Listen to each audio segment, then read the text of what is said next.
Selamat datang dan selamat beribadah di GKI Taman Aries.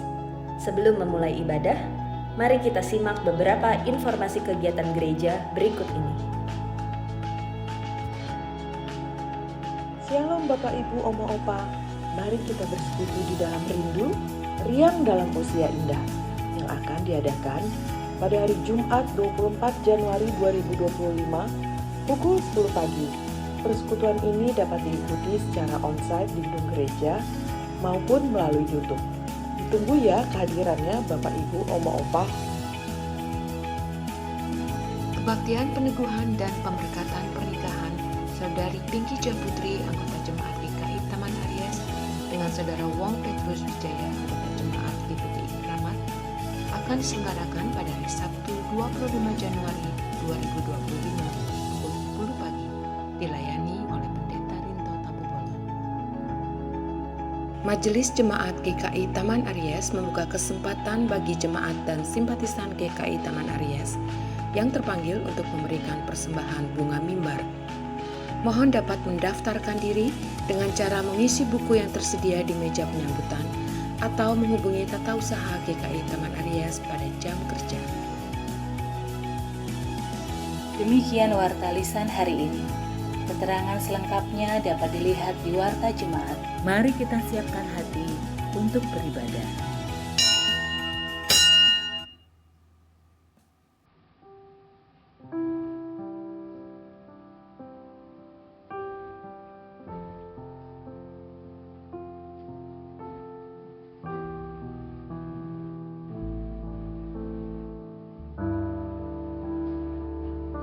Mazmur 30 ayat 11 sampai 12.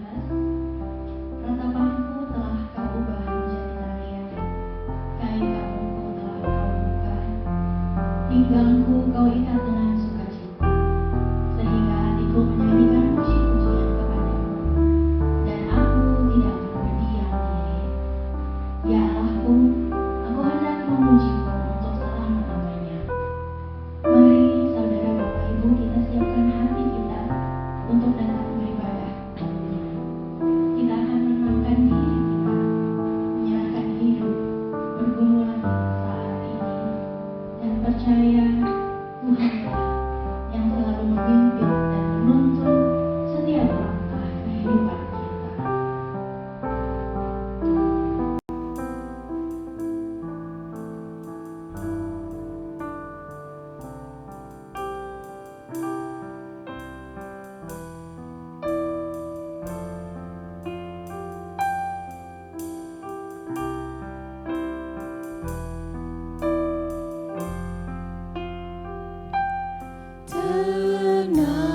Tenanglah kini hatiku, Tuhan memimpin langkahku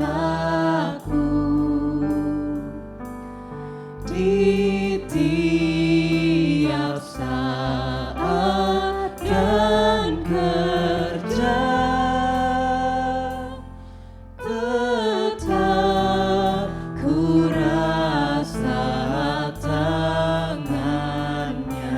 Tuhanlah yang membimbingku. Tuhanlah yang membimbingku, tanganku dipegang teguh. Hatiku berserah penuh. Hatiku berserah penuh, tanganku dipegang teguh. Di malam yang gelap, di taman yang indah, tetap tanganku dipegang. Kita nyanyikan ayat yang kedua.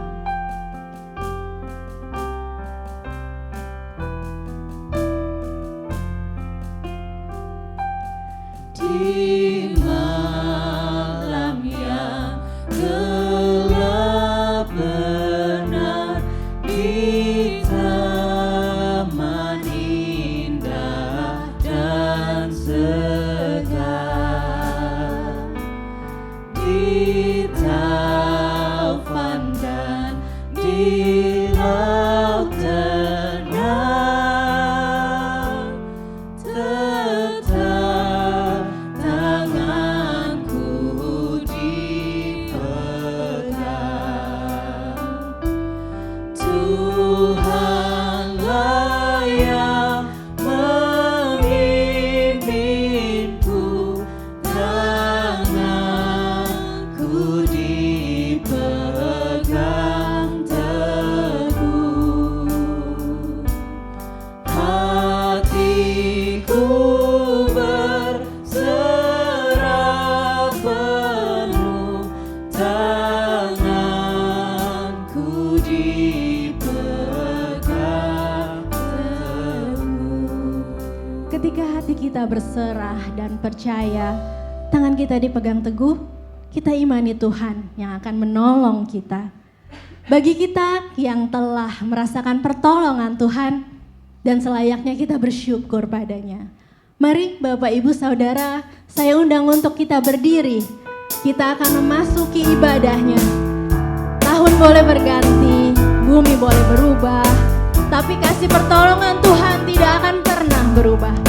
Mari bersama kita menyanyikan biar bumi akan berlalu dengan sukacita. Biar bumi akan berlalu sambil bertepuk tangan. Biar bulan tak bercahaya lagi, biar langit takkan bergoncang, matahari tak bersinar lagi. Tetapi Tuhan Yesus tak pernah ingkar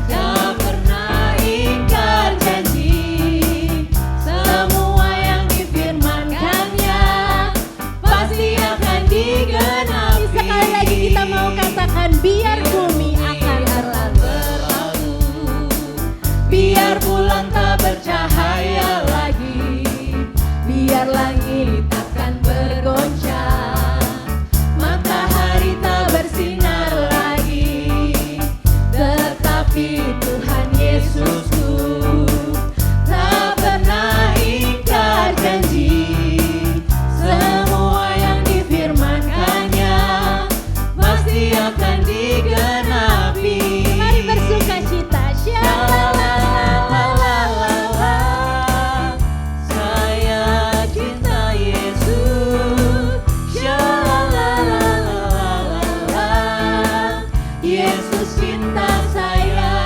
Shalalalalala. Saya cinta Yesus. Shalalalalala. Yesus cinta saya. Kasih Yesus indah dan membuat kita semakin jatuh cinta padanya. Mari kita sama-sama bernyanyi, ku jatuh cinta padanya. Ku jatuh cinta padanya, tambah dan dalam dan tambah dan dalam lagi. Ku jatuh cinta padanya, tambah dan dalam dan tambah dan dalam lagi. Yesus indahlah, indahlah, semakin indah. Oh, cintanya antara Allah dan aku.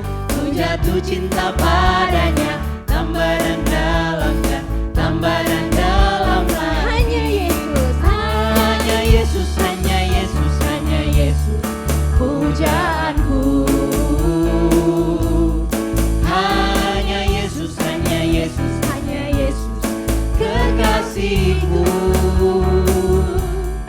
Hanya Yesus, hanya Yesus, hanya Yesus, kau Allahku. Oh hanya Yesus, oh hanya Yesus, kau Rajaku. Hanya Yesus, hanya Yesus, oh hanya Yesus, kau Rajaku. Sekali lagi kita bilang hanya Yesus. Hanya Yesus, oh hanya Yesus, kau Rajaku.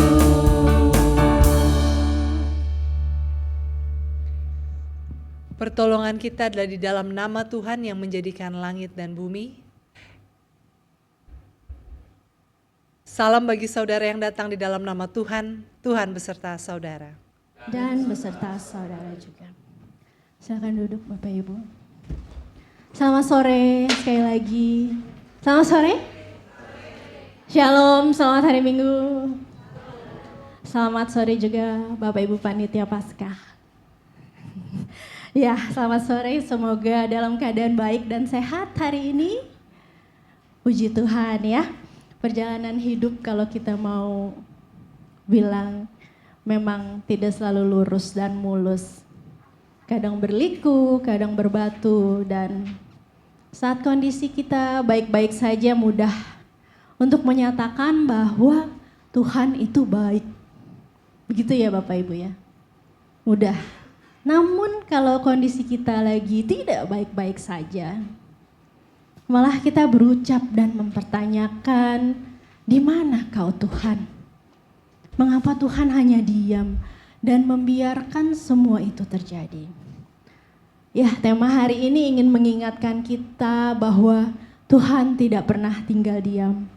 Apakah kita percaya, apakah kita yakin Tuhan mengerti akan pergumulan yang kita hadapi dan menolong tepat pada waktunya. Ketika sepertinya kita menghadapi jalan yang buntu, apakah kita tetap bersandar padanya? Dan percaya seluruh hidup kita bahwa Dia tidak akan tinggal diam dan menantikan pertolongannya. Saya mengundang kita untuk sejenak berdoa secara pribadi, mengambil waktu untuk melihat bagaimana Tuhan menolong kita.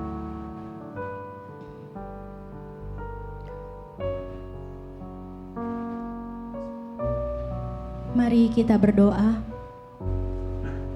Tuhan Yesus, kami bersyukur atas kebaikan dan penyertaan-Mu di sepanjang hidup kami.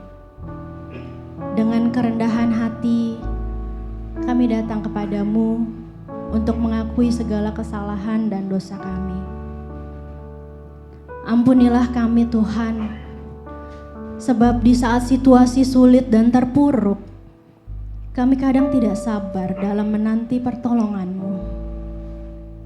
Kadang kami meragukan kehadiran-Mu, merasa kalau Engkau begitu jauh, seolah doa dan teriakan kami tidak Kau dengar.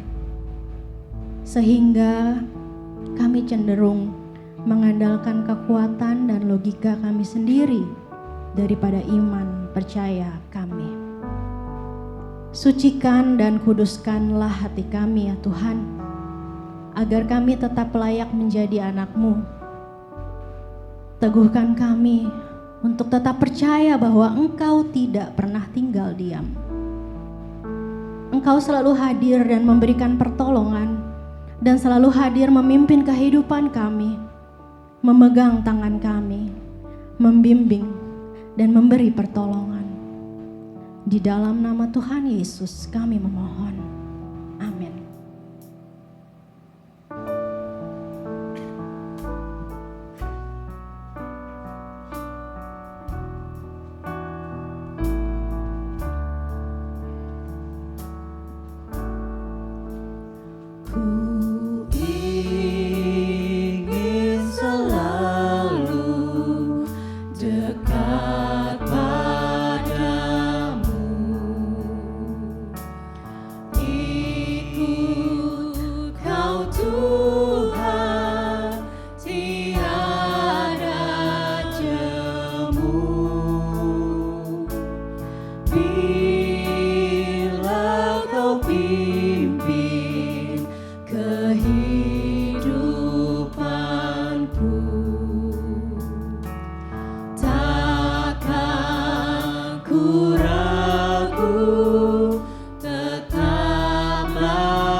kecewa di dunia fana.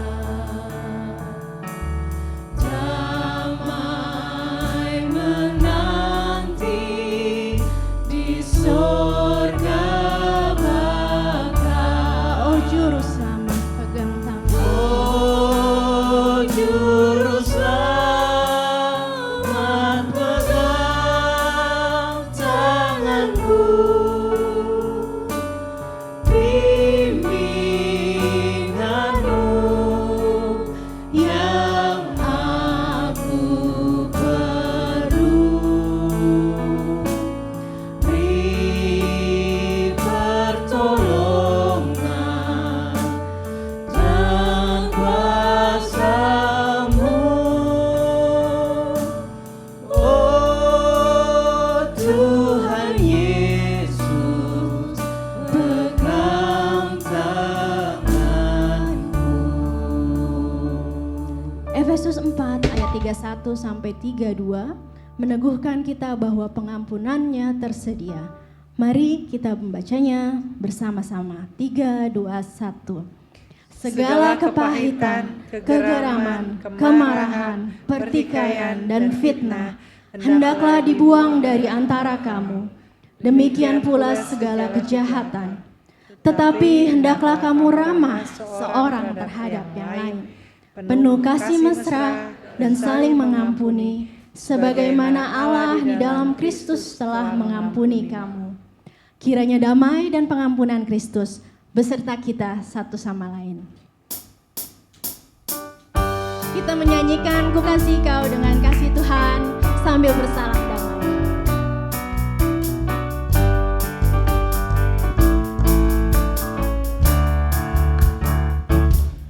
Ku kasih kau dengan kasih Tuhan. Ku kasih kau dengan kasih Tuhan. Ku lihat di wajah-Mu kemuliaan Raja. Ku kasih kau dengan kasih Tuhan. Sekali lagi ku kasih kau dengan kasih Tuhan. Ku kasih kau dengan kasih Tuhan. Ku lihat di wajah-Mu kemuliaan Raja. Ku kasih kau dengan kasih Tuhan.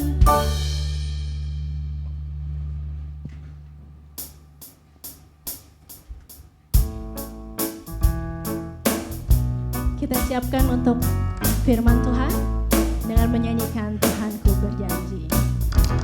Tuhanku berjanji dengan firman-Nya, segala diatasinya. Yang paling tak mungkin dimungkinkannya bagi yang beriman padanya. Tiada yang mustahil asal kuat beriman. Tiada yang mustahil bila firman kau pegang. Firman Tuhanmu dengarkanlah. Tiada yang mustahil baginya. Percayalah kepadanya. Tegaklah firman-Nya. Segala hal menjadi mungkin beserta Tuhan. Ayat yang kedua dinyanyikan oleh perempuan saja.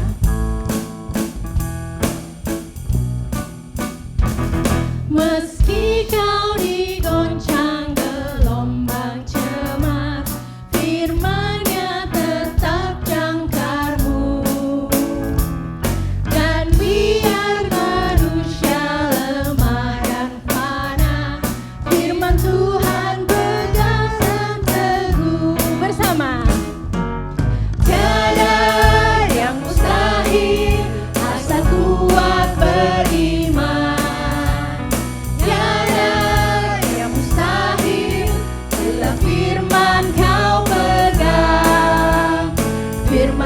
Tuhanmu dengarkanlah, tiada yang mustahil baginya. Percayalah kepadanya, peganglah firman-Nya. Segala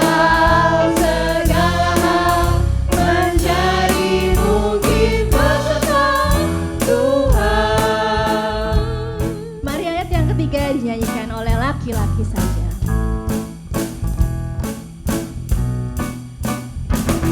Segalanya mungkin dengan firman-Nya, percaya dan aminkanlah.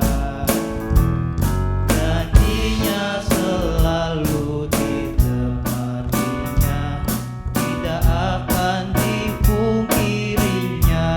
Mari bersama. Tiada yang mustahil asal kuat beriman.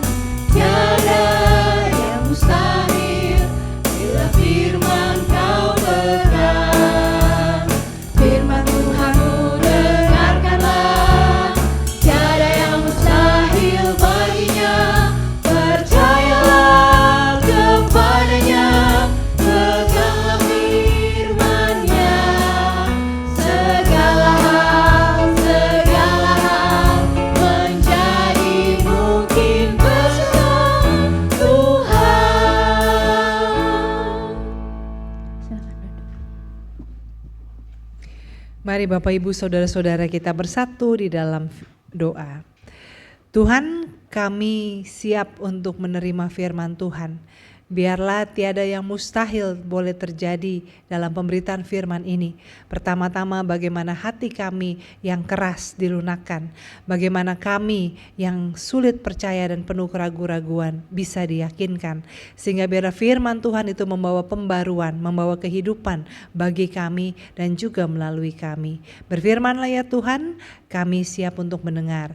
Dalam nama Tuhan Yesus Kristus, firman yang hidup, kami berdoa. Amin. Pembacaan Injil Tuhan kita Yesus Kristus menurut Yohanes pasal yang kedua dimulai dari ayat yang pertama.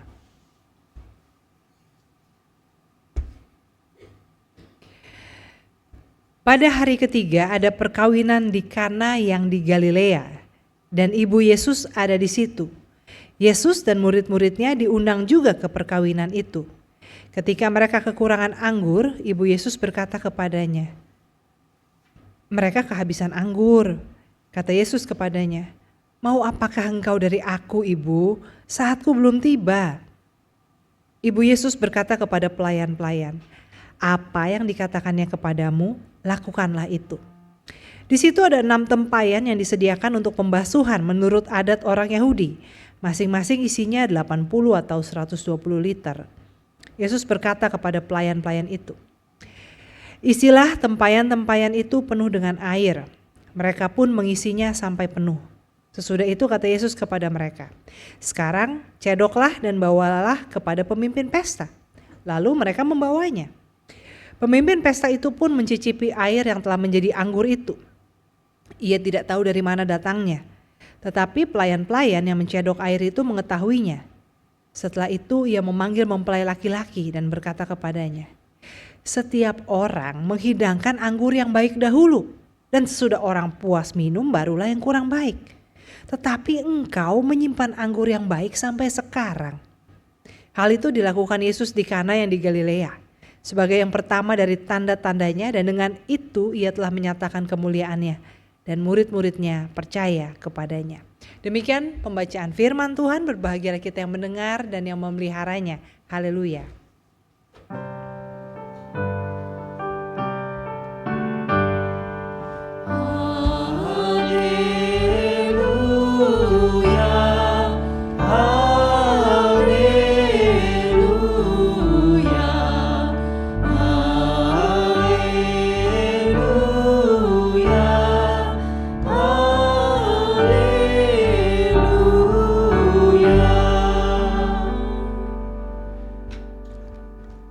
Selamat sore saudara-saudara.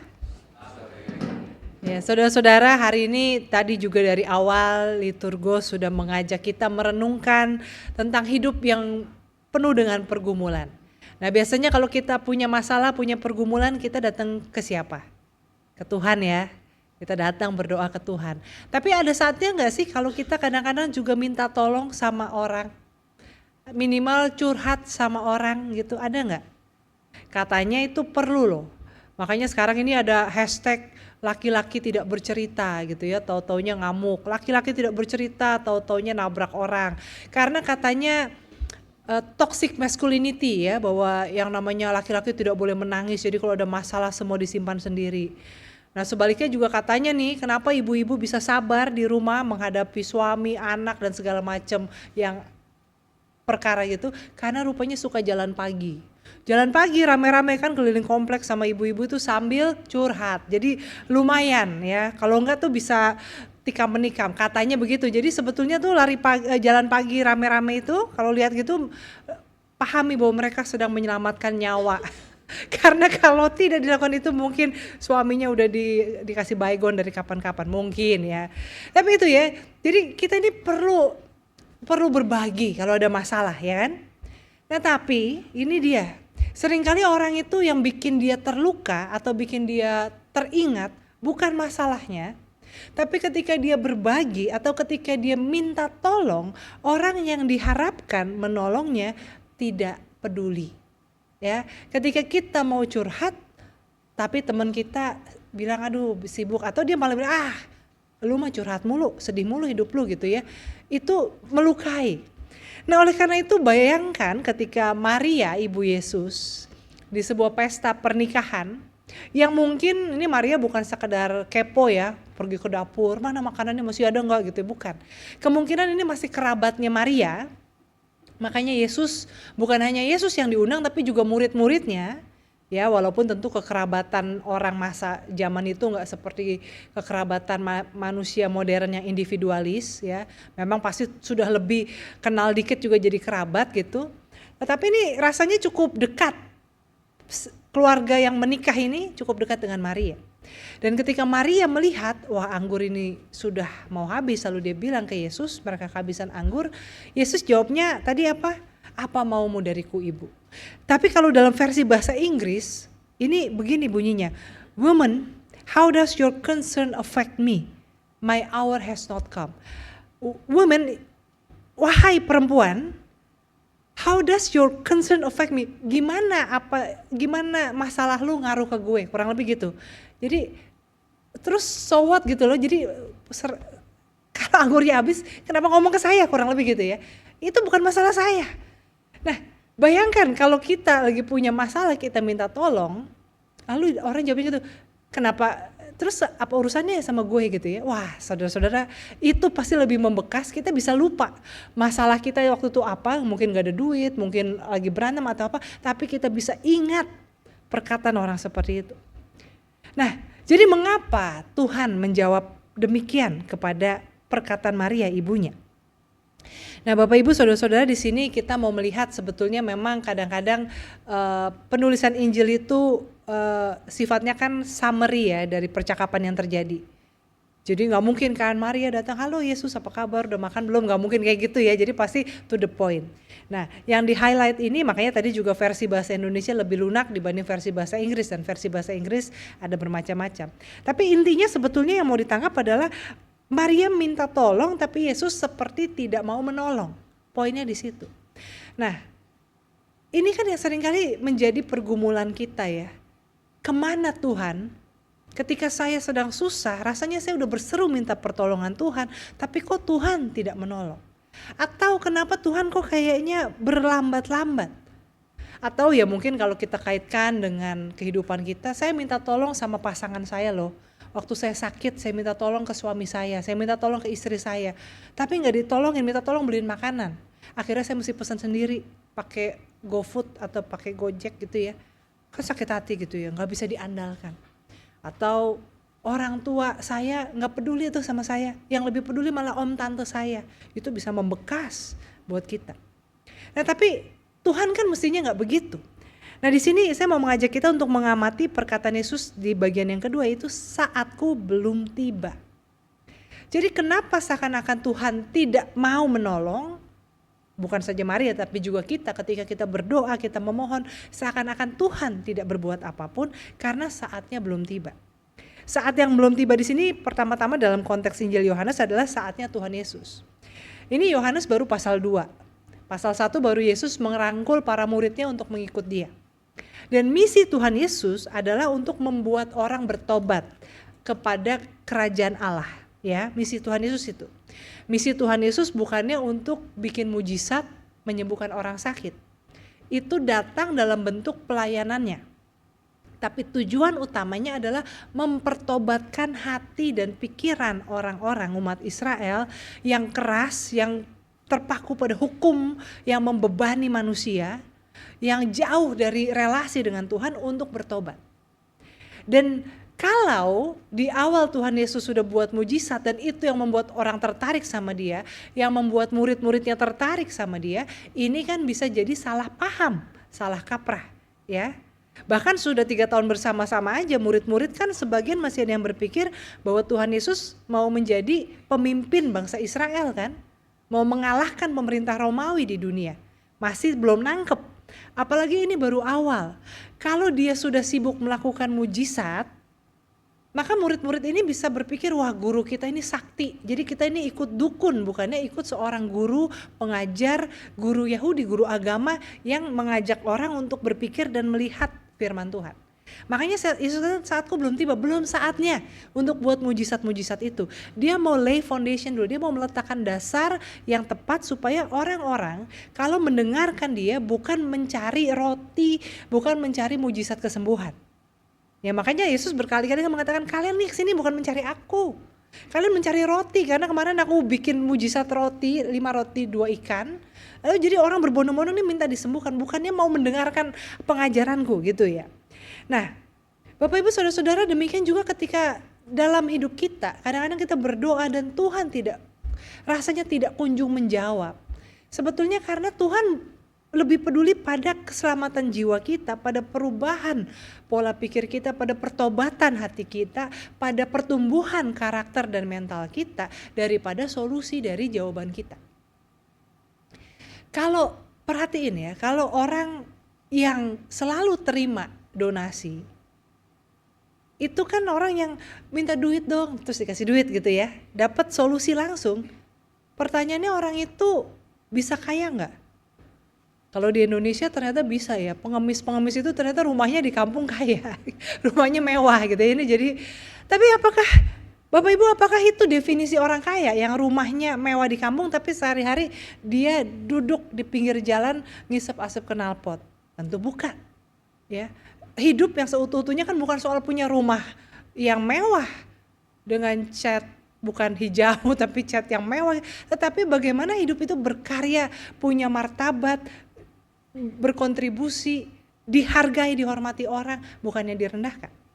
Jadi perhatikan orang yang selalu mintanya solusi langsung, biasanya tuh cepat hilang. Tapi kalau orang yang diberi hikmat, diajarkan perubahan mental, ini kalau kita ngomong inilah ya, ngomong soal ekonomi.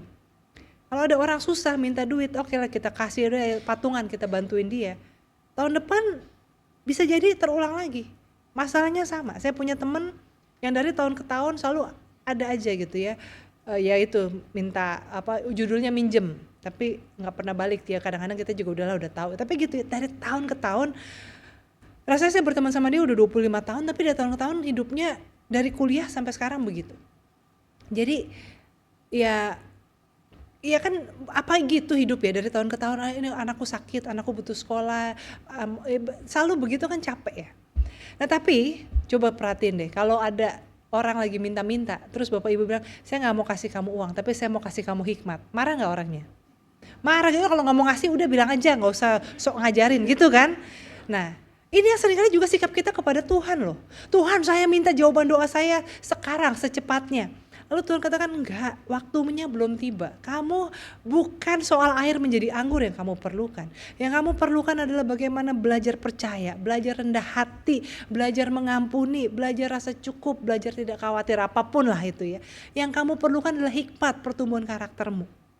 Nah, jadi Bapak Ibu, kalau kita ngerasa kita berdoa tidak kunjung dijawab, Tuhan lagi mau mengajarkan kita hikmat. Lalu kalau kita nggak mau belajar gimana? Yang terserah tapi nggak lulus-lulus gitu ya. Semakin lama kita menolak untuk diajar Tuhan, semakin lama kita tetap di pelajaran itu, karena Tuhan kan gak kemana-mana. Yang buru-buru kan kita kan. Tuhan gak kemana-mana, ya saya tungguin aja kamu. Bukannya Tuhan jahat, karena Tuhan mengasihi kita loh. Tuhan mau kita pulih. Tuhan mau kita bukan sekedar punya banyak hal di sekitar kita, tapi tidak mengalami damai sejahtera. Bapak Ibu Saudara-saudara, kan orang bilang harta yang paling berharga adalah keluarga kan, kalau kata lagunya Keluarga Cemara. Tapi berapa banyak orang yang punya keluarga tapi tidak mengalami damai sejahtera. Yang kalau bisa, kalau yang anak-anak gitu ya, yang tinggal sama orang tua pengen cepet bisa mandiri biar bisa keluar dari rumah ini. Berapa banyak pasangan yang melihat ke pasangannya, ini kapan dipanggil Tuhan gitu ya. Ini kok kayaknya bener seumur hidup kok lama sekali gitu kan. Saudara-saudara, karena banyak orang tuh yang fokus pada punya keluarga, tapi tidak mengupayakan punya jiwa yang pendamai, punya kemampuan mengasihi yang tanpa syarat, punya hikmat untuk mengerti, punya kelapangan hati untuk menerima perbedaan. Tapi mintanya tuh semua yang kelihatan, tapi mentalnya tidak dibentuk. Jadi sekalipun Tuhan berikan, kita gak damai, kita gak bahagia. Makanya kadang-kadang Tuhan katakan belum waktunya. Nah kalau Tuhan bilang gitu, artinya belajarlah kita. Nah lalu juga yang kedua, Bapak Ibu Saudara-saudara, kenapa Tuhan tidak bersegera memenuhi permintaan Maria? Karena sebetulnya dikatakan ya di Alkitab di sini kan bahwa mereka kekurangan anggur. Tapi ketika Maria datang kepada Yesus, mereka kehabisan anggur. Lebay ya, kurang dibilangnya habis. Ini juga sebetulnya ya saya nggak mengatakan ini cara Tuhan mendidik Maria, karena kan biar bagaimanapun Maria adalah sosok ibunya gitu ya. Tapi ini yang seringkali terjadi dengan hidup kita ya. Kita itu lebay, kita suka melebih-lebihkan masalah, membesar-besarkan hal yang kecil, membesar-besarkan sakit hati, lalu kita minta Tuhan menolong. Yang Tuhan mau adalah kita melihat keadaan sebagaimana apa adanya. Bapak Ibu Saudara-saudara, saya pernah dengar saya pernah kedatangan orang curhat. Sebenarnya tulis email sih, dia curhatnya lewat email. Dia bilang gini, kenapa sih Tuhan jahat sama saya? Saya diet gak kurus-kurus. Saya mau punya pacar gak dapet pacar. Adik saya udah punya pacar, saya belum. Saya kerjaan saya gak menyenangkan. Anak ini anak orang kaya, sekolahnya di luar negeri. Dan dia tuh hidupnya ya semaunya dia gitu ya. Gak pernah ke gereja. Waktu itu dia ke gereja sama saya karena dia baru putus sama pacarnya, jadi dia curhat, makanya kontak gitu ya. Lalu saya pikir, kok bisa ya orang yang belum ngapa-ngapain buat Tuhan ini sudah berpikir Tuhan itu jahat, dan padahal hidupnya itu diberkati sangat berlebihan dibandingkan banyak orang, dibandingkan mungkin 90% penduduk Indonesia. Dan yang diributkan itu hal-hal remeh-temeh ya. Ya diet gak kurus-kurus ya makan mulu gitu kan, gimana bisa. Ya maksudnya kadang-kadang hal-hal yang sangat remeh-temeh. Saya gak mengatakan Maria seperti itu, tapi kadang-kadang kita tuh ketika kita merasa Tuhan mengecewakan kita, sebetulnya kita sedang bersikap kekanak-kanakan. Atau kita bersikap lebay. Termasuk juga ketika kita merasa hati kita dilukai, Tuhan kenapa engkau membiarkan orang itu melukai aku gitu ya misalnya ya. Tapi kita lupa bahwa semua itu perlu dilihat dua sisi. Bisa jadi kita juga sudah lebih dulu melukai dia sehingga dia menyerang kita. Ya. Dan bisa jadi juga sebetulnya dia tidak bermaksud melukai kita, kitanya aja yang sensitif. Ada hal-hal yang sensitif buat kita sehingga ketika itu disebut, itu jadi terasa sangat menyakitkan. Jadi poinnya adalah kita perlu juga bersikap adil terhadap Tuhan dan terhadap sesama untuk tidak melebih-lebihkan masalah. Untuk tidak playing victim dalam hidup kita. Jangan selalu merasa sebagai orang yang paling sial sedunia. Membanding-bandingkan diri selalu dengan orang yang di mata kita lebih beruntung. Tanpa kita mau tahu bagaimana perjuangan dia. Tanpa kita mau melihat betapa banyak berkat Tuhan yang sudah Tuhan berikan dalam hidup kita. Tapi ya seperti itu. Ya. Nah oleh karena itu bersyukur. Datang dengan hati yang bersyukur. Nah, kenapa pada akhirnya Tuhan Yesus kok mau sih menolong ya? Kan tadi kan Tuhan Yesus sudah gak mau disuruh, ya bayangin coba mujizat pertama Tuhan Yesus itu mengubah air cuci kaki jadi anggur. Kan kalau mujizat pertama tuh dicatat tuh mbok ya berjalan di atas air, membangkitkan orang mati. Ini mujizatnya membuat air jadi anggur gitu ya. Kalau buat orang-orang yang anggur itu haram kan kayaknya malah jadi, ini membuat rumput menjadi wheat gitu kan. Maksudnya kayaknya kok kurang oke gitu ya. Tapi kenapa Yesus pada akhirnya mau mengikuti Maria? Karena apa? Maria ketika ditolak oleh Tuhan Yesus gak marah kan? Anak kurang ajar, dibilangin begitu malah jawabnya gitu ya. Atau ngambek, ya udah terserah, orang aku mau bantu orang kok malah begitu jawabnya gitu. Maria pergi ke para pelayan dan katakan apa yang dia katakan lakukan. Artinya apa? Maria percaya bukan saja pada kuasa bahwa Yesus bisa melakukan sesuatu, tapi dia juga percaya pada kebaikan hati Yesus yang tidak akan berdiam diri melihat orang kesusahan sekalipun cuma perkara anggur, perkara wine, bukan perkara hidup dan mati.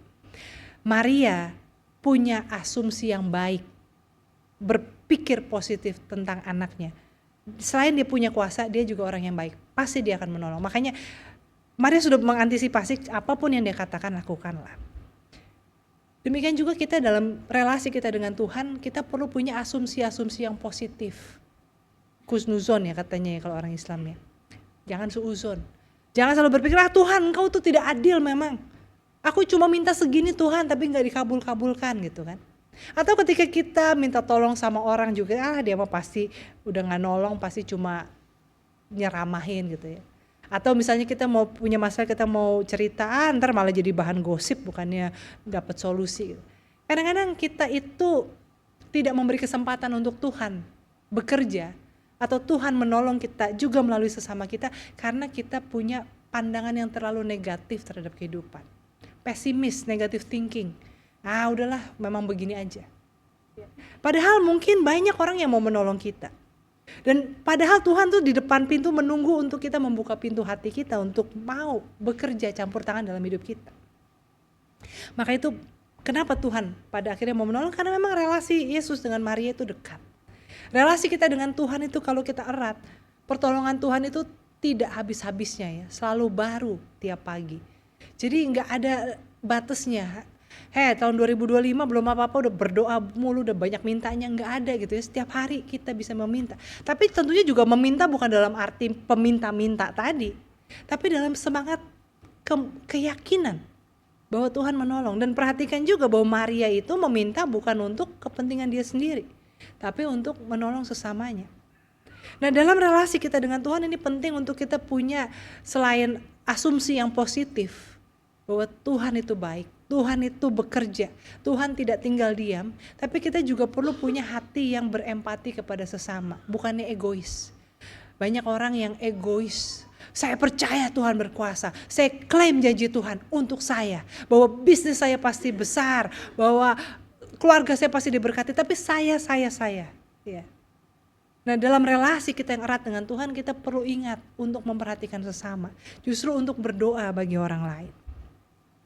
Nah dan yang menarik lagi tadi saya katakan kenapa mujizat pertamanya kok air menjadi anggur bukan yang lebih wah gitu ya, seperti membangkitkan orang mati atau memindahkan gunung. Kenapa ini? Di sini kita lihat banyak yang menafsirkan bahwa mujizat Yesus yang pertama di Kana ini tanda Allah sangat memandang penting pernikahan, bahwa Tuhan hadir dalam pernikahan. Ya, itu tentu bisa kita pahami demikian. Tetapi juga saya mau mengajak kita untuk melihat bahwa Tuhan memperhatikan kita itu dalam hal-hal yang kecil.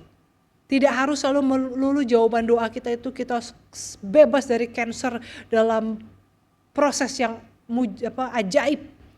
Tidak harus tiba-tiba besok kita dapat 1 miliar utang kita lunas. Enggak harus begitu. Tapi dalam hal-hal yang kecil, dalam hal-hal yang ada baik, nggak ada juga ya, nggak apa-apa banget gitu ya, bukan hal soal hidup dan mati. Saya ingat Bapak Ibu Saudara-saudara ketika ayah saya sakit, saya kan menjadi main caretaker untuk ayah saya saat itu ya, jadi saya yang harus nganter ke rumah sakit bolak-balik. Saya ingat saat itu yang membuat saya sangat tersentuh adalah tukang parkir. Tukang parkir bilang kan saya tiap kali keluar rumah sakit kan bayar parkir, tukang parkir bilang, Bu, Ibu daftar aja keluarga penunggu, jadi bebas parkir. Sebetulnya ya bayar parkir rumah sakit gak seberapa ya. Tapi bahwa dia memperhatikan bahwa mobil saya udah beberapa hari bolak-balik dan masih terus bayar. Dan dia bilang, ibu daftar aja. Dan buat saya itu sebuah perhatian yang sangat menyentuh gitu ya. Jadi, dan buat saya teringat terus bahwa Tuhan menjaga bahkan untuk urusan-urusan yang kecil. Dan demikianlah Bapak Ibu Saudara-saudara.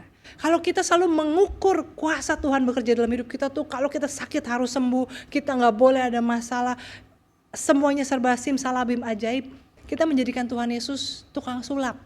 Padahal Tuhan Yesus gak mau murid-muridnya mengikut dia karena dia tukang sulap. Tapi karena dia mengajar orang pada kebenaran, membawa orang pada jalan keselamatan. Dan Tuhan bekerja melalui hal-hal yang kecil. Maka milikilah asumsi yang positif terhadap Tuhan, terhadap sesama. Milikilah hati yang bersyukur, yang melihat peran serta Tuhan dalam hal-hal yang kecil. Hal-hal yang ya gitu aja bersyukur gak apa-apa.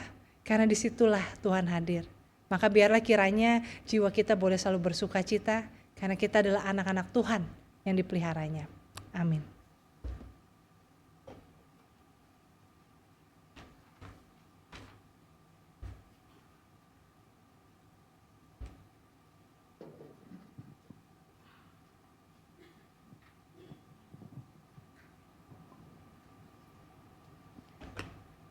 Ketika kita meminta pertolongan Tuhan dan sepertinya Tuhan diam, apakah kita malah menjauh darinya? Hari ini kita bersama merefleksikan firman Tuhan bahwa seperti mujizat pernikahan di Kana, mungkin ternyata malah waktunya Tuhan belum tiba. Tuhan sedang membentuk saudara dan saya, menunggu kita bertobat. Dan bagaimana relasi kita dengan Tuhan, dan diingatkan juga relasi dengan sesama. Memiliki hati yang bersyukur sehingga ketika kita menanti pertolongannya, kita pun dapat bersuka cita ketika pertolongan itu datang. Saya mengajak kita untuk merenungkan firman hari ini, kita mengangkat pujian pertolongan-Mu. Ketika hati kita tenang berada di dekat-Mu. Hatiku tenang berada dekat-Mu, Kaulah jawaban hidupku. Hatiku tenang Tuhan. Tenang berada dekat-Mu, Kau yang pelihara hidupku. Pertolongan-Mu begitu ajaib. Pertolongan-Mu begitu ajaib. Kau yang memikat hatiku. Di saat ku tak sanggup, Di saat aku di situ tangan-Mu tak bekerja. sanggup lagi, di situ tangan-Mu bekerja. Pertolongan-Mu Tuhan begitu ajaib. Pertolongan-Mu begitu ajaib. Kau telah memikat hatiku. Kini mataku tertuju padamu. Ku rasakan kasih-Mu, Tuhan. Mari kita bersama katakan, hatiku tenang berada dekat-Mu Tuhan. Hatiku tenang berada dekat-Mu, Kaulah jawaban hidupku. Hatiku tenang berada dekat-Mu, Kau yang pelihara hidupku. Pertolongan-Mu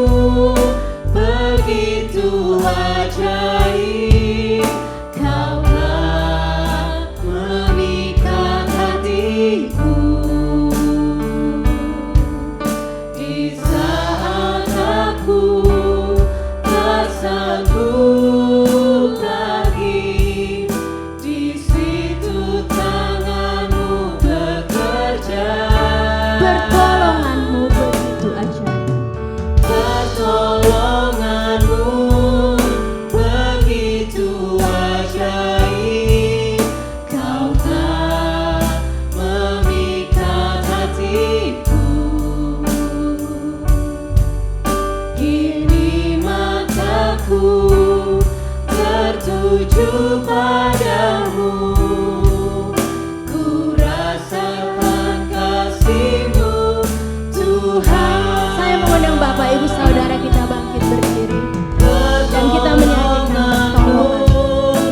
Begitu ajaib, Kau tak memikat hatiku. Di saat aku tak sanggup lagi, di situ tangan-Mu bekerja. Pertolongan-Mu begitu ajaib, Kau tak memikat hatiku. Kini mataku tertuju padamu, ku rasakan kasih-Mu Tuhan. Sekali lagi kita katakan pertolongan.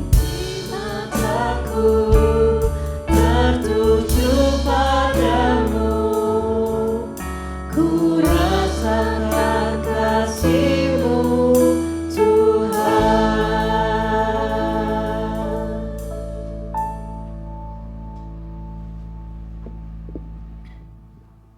Bersama dengan umat Allah di masa lalu, masa kini, dan masa depan, marilah kita mengingat janji baptisan kita dengan mengikrarkan pengakuan iman rasuli. Aku percaya kepada Allah, Bapa yang Maha Kuasa, Khalik langit dan bumi, dan kepada Yesus Kristus, anaknya yang tunggal, Tuhan kita, yang dikandung dari Roh Kudus, lahir dari anak darah Maria, dan sengsara di bawah pemerintahan Pontius Pilatus, disalibkan, mati, dan dikuburkan, turun dalam kerajaan maut. Pada hari yang ketiga, bangkit pula dari antara orang mati, naik ke surga, duduk di sebelah kanan Allah, Bapa yang Maha Kuasa, dan dari sana Ia akan datang untuk menghakimi orang yang hidup dan yang mati. Aku percaya kepada kudus, gereja yang kudus dan am, persekutuan orang kudus, pengampunan dosa, kebangkitan orang mati, dan hidup yang kekal. Amin.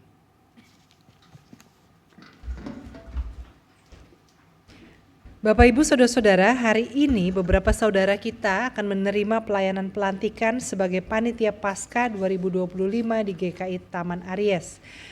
Nama-nama Panitia Paskah tahun ini adalah sebagai berikut: Penatua Pendamping, Penatua Hudianto Chandra dan Penatua Oktaviana Silvia Caroline Rombe, Ketua Saudari Grace Juliana Simanjuntak, Wakil Ketua Saudara Hanto Joko Susanto, Sekretaris Saudari Natasha Esa Prasetyo, Bendahara Saudara Joni Panjaitan, Seksi Acara Saudari Diandra Rutjaya Putra, Saudari Elisa Darmawan, Saudara Yosua Kusuma, Saudari Putri Sabrina Metekohi, Saudari Yunike Hazael, Saudara Budianto Suryadi, dan Saudari Istiarini Nugroho. Seksi Dokumentasi Saudari Frida Wati, Seksi Desain, Mulmet dan Publikasi Saudara Stevi Jo Reanado, Seksi Keamanan Saudara Fritz Libroson Nepavai dan Saudara Yohanes Lai, Perlengkapan Saudara Timothy Immanuel Hutapea dan Saudara Sam Samuel Surya, Seksi Konsumsi Saudari Yani Miranti Inggawati, Saudari Grace Liana Sutandi, Saudari Sylvia Himawan, dan Dekorasi Saudari Alinie Anjani, Saudari Natania Dameria, dan Saudari Linawati.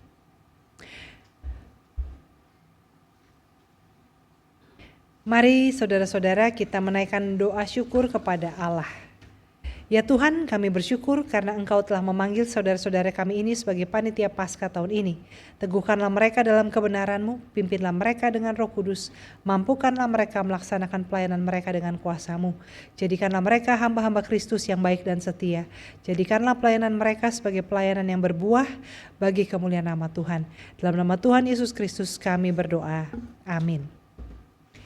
Saudara-saudara yang hari ini dilantik, terimalah berkat Tuhan. Allah sumber damai sejahtera yang telah memanggil saudara ke dalam pelayanan ini kiranya menguduskan dan memelihara roh, jiwa dan tubuh saudara hingga tidak bercacat pada kedatangan Yesus Kristus Tuhan kita. Ia yang telah memanggil saudara adalah setia, ia juga akan menggenapinya. Amin.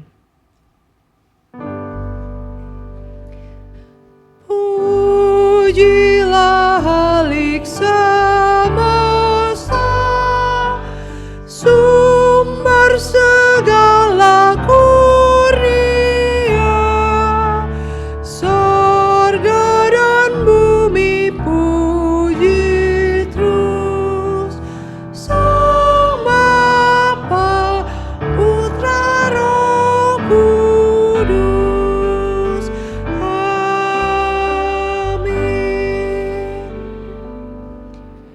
Umat dipersilakan duduk, saudara-saudara silakan menghadap kepada umat Tuhan. Ya inilah saudara-saudara kita yang akan menjadi panitia Paskah, saudara-saudara mohon dukungan kita semua. Silakan kembali ke tempat duduk.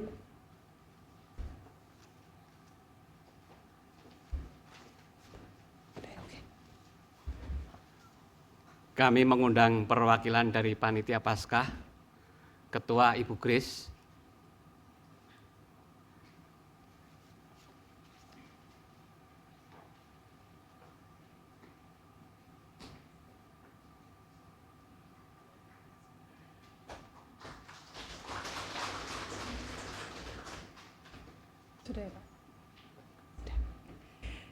Ya, Bapak Ibu Saudara-saudara, marilah kita memanjatkan doa syafaat kita.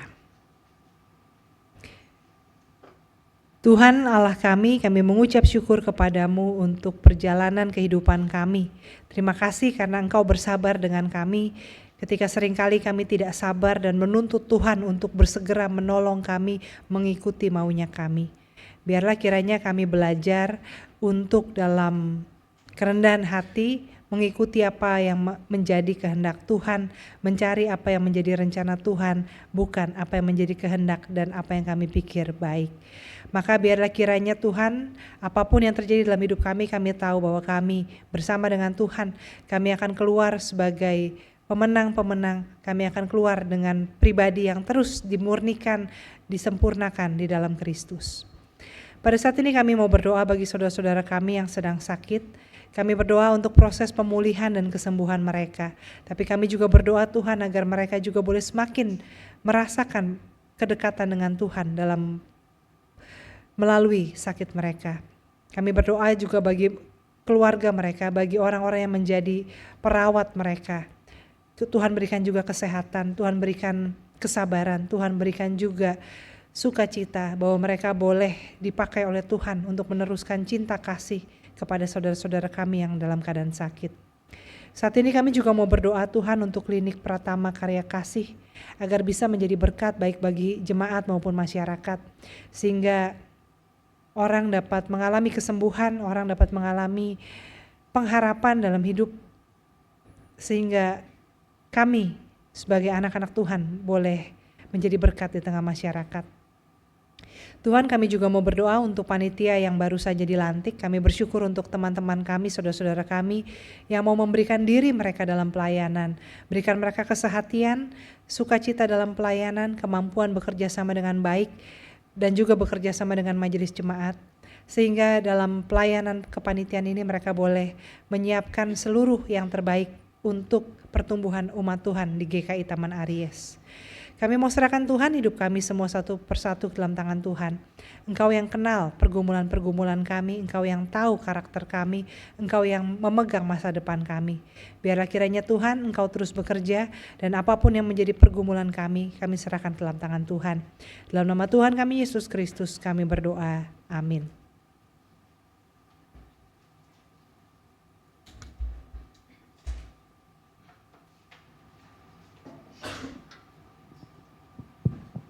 Umat yang terkasih, mari menyatakan syukur lewat persembahan atas kehidupan yang diberikan oleh Tuhan.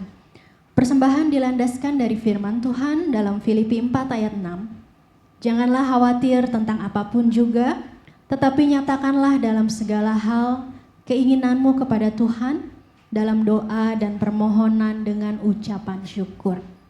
Kita dapat membawa persembahan syukur dengan cara mengirimkannya melalui rekening GKI Taman Aries melalui scan kris atau dengan memasukkan amplop persembahan di kantong yang akan diedarkan. Kita antar persembahan kita dengan menyanyikan PKJ 153.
Mari kita berdoa.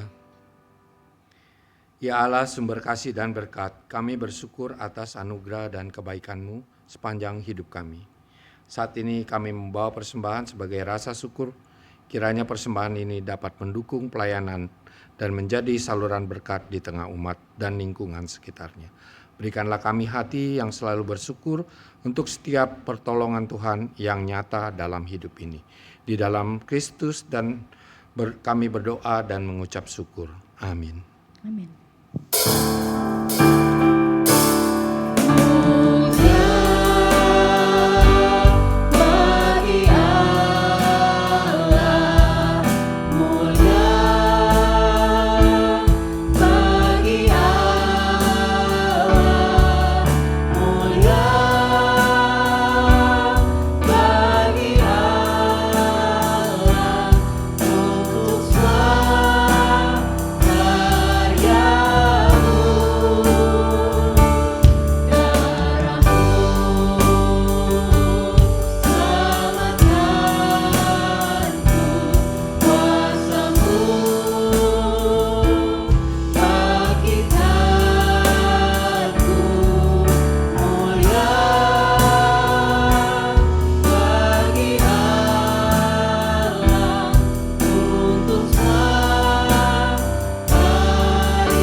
Saudara-saudara, marilah kita kembali ke kehidupan kita sehari-hari dalam keyakinan bahwa Tuhan selalu menyertai kita.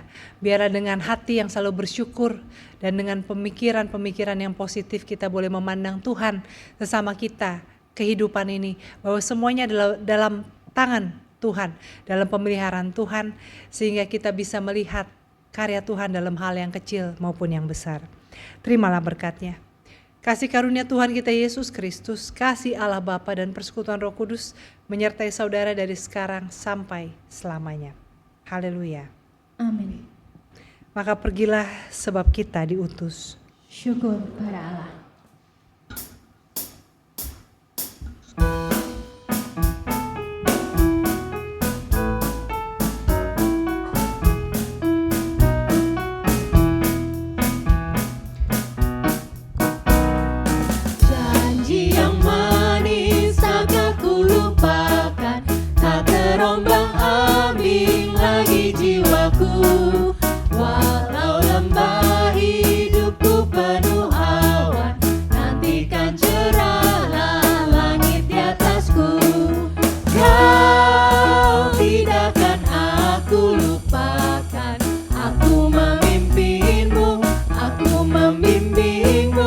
Kau tidakkan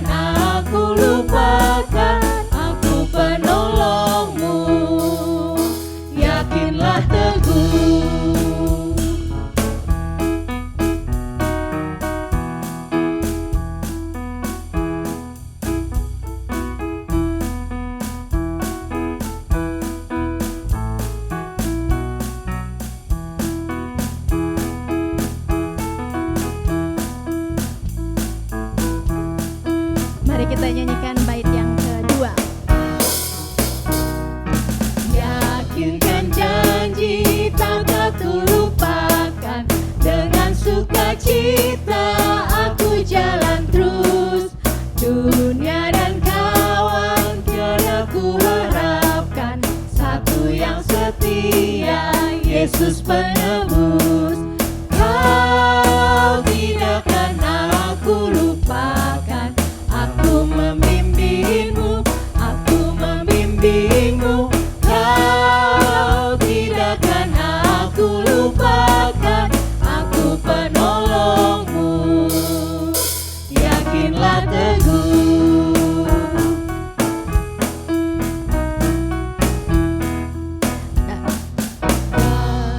Dan bila pintu surga dibukakan, selesailah sudah susah dan lelah.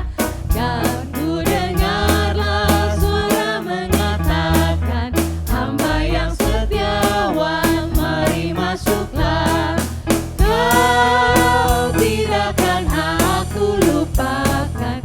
Aku membimbingmu, aku membimbingmu. Kau tidak akan aku lupakan. Aku penolongmu. Yakinlah teguh. Saat teduh bagi kita.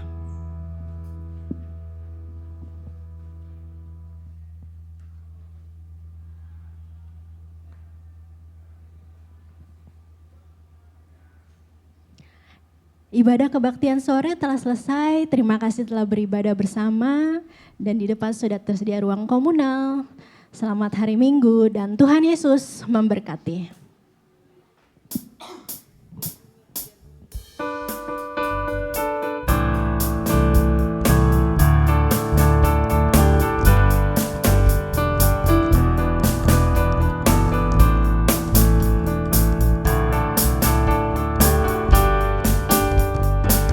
Biar bumi akan berlalu, biar bulan tak bercahaya lagi, biar langit akan bergoncang, matahari tak bersinar lagi. Tetapi Tuhan Yesusku tak pernah ingkar janji. Semua yang difirmankannya pasti akan digenapi.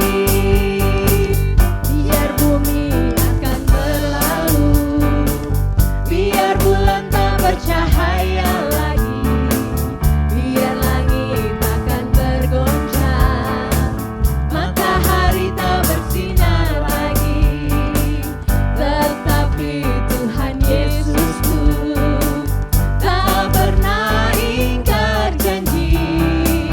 Semua yang difirmankannya pasti akan digenapi.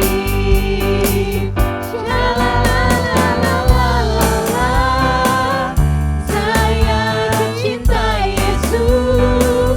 Shalalalalala, Yesus cinta saya.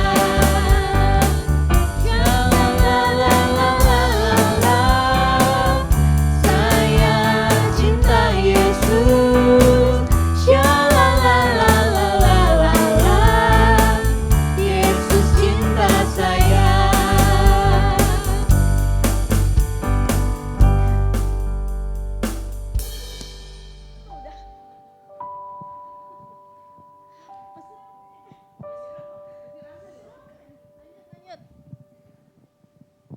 Ku jatuh cinta.